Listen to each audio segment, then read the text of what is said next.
Na última sexta-feira, Manaus registrou um volume de chuva bem acima do normal para esta época do ano. A tempestade, como a gente sabe, destruiu casas, alagou ruas e causou prejuízos em várias zonas da cidade. Mas o que explica esse fenômeno? Será que ele pode voltar a acontecer? É o que a gente acompanha agora na reportagem. Ruas alagadas, barro que cedeu e invadiu casas, residências destruídas. Os estragos da chuva da última sexta-feira se espalharam por várias zonas da cidade. As ocorrências atingiram até áreas consideradas fora de risco. Em 2 horas, choveu 121 milímetros, o dobro do esperado para o mês de setembro. Um fenômeno pouco comum nessa época do ano. Segundo o Sistema de Proteção da Amazônia, a chuva que caiu em Manaus na última sexta-feira foi provocada por uma série de fatores. Primeiro, uma frente fria estacionada no sul do país. Depois, um aglomerado de nuvens chamadas cumulonimbus, que são nuvens repletas de umidade. O que aconteceu na sexta-feira foi que havia nas imediações de Manaus uma série de células convectivas, essas nuvens cumulonimbus, e a posição, um sistema frontal posicionado na região sudeste, organizou a convecção e fez com que essas nuvens se juntassem em um grande aglomerado convectivo, que choveu, ou fez chover em Manaus, cerca de 121 milímetros em pouco mais de 2 horas. Isso é um volume muito grande para um período muito pequeno. O que resultou, então, claro, sobre a cidade, onde o escoamento é basicamente toda a chuva que cai escoa superficialmente, até chegar aos cursos d'água, né, as partes mais baixas. Segundo o meteorologista, os temporais ocorrem com mais frequência nessa época do ano, em que estamos na transição do chamado verão amazônico para o inverno, só que não com essa intensidade. Para o mês de outubro, a previsão é de mais calor com pancadas de chuvas, mas a probabilidade de um temporal como o da semana passada voltar a acontecer, segundo o CIPAM, é pequena.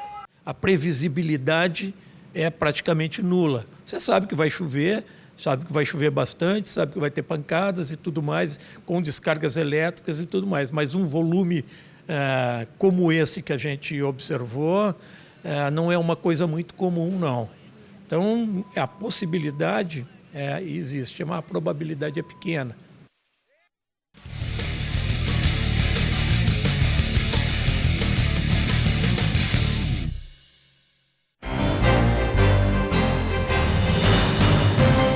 Um forte temporal no município de São Paulo de Olivença causou hoje muita destruição e destelhamento de casas e até desta igreja. Não há informação de feridos, mas a prefeitura informou que já mobilizou uma força-tarefa para ajudar os moradores que foram prejudicados. Em Manaus, o Centro de Detenção Provisória Masculino 2, na BR-174, teve a cerca elétrica reforçada.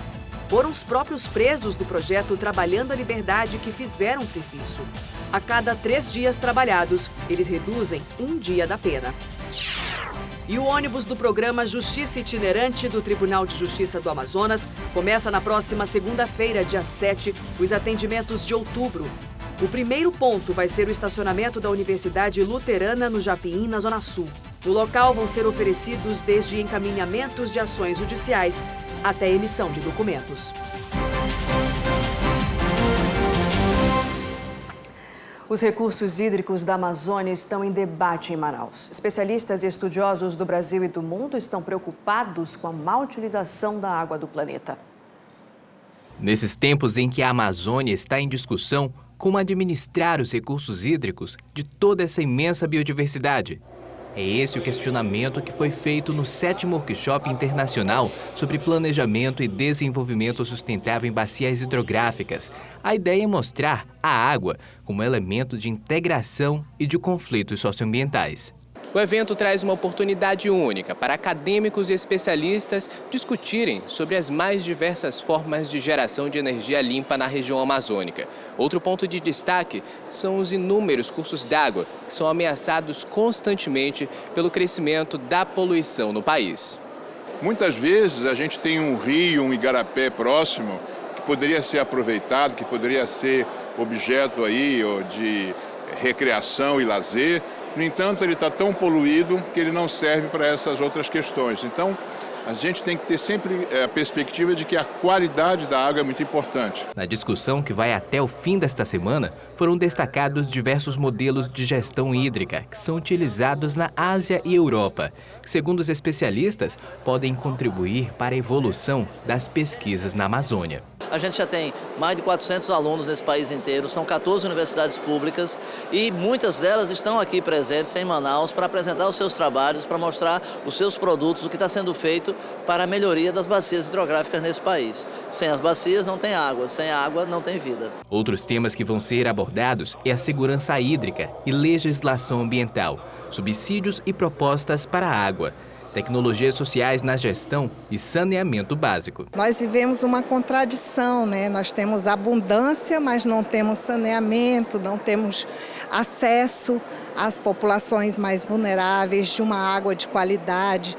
Então, o Amazonas ainda tem muitos problemas a resolver com relação à questão hídrica. E na manhã de hoje também foram discutidas soluções de acessibilidade para pessoas com deficiência em atividades turísticas e culturais da capital.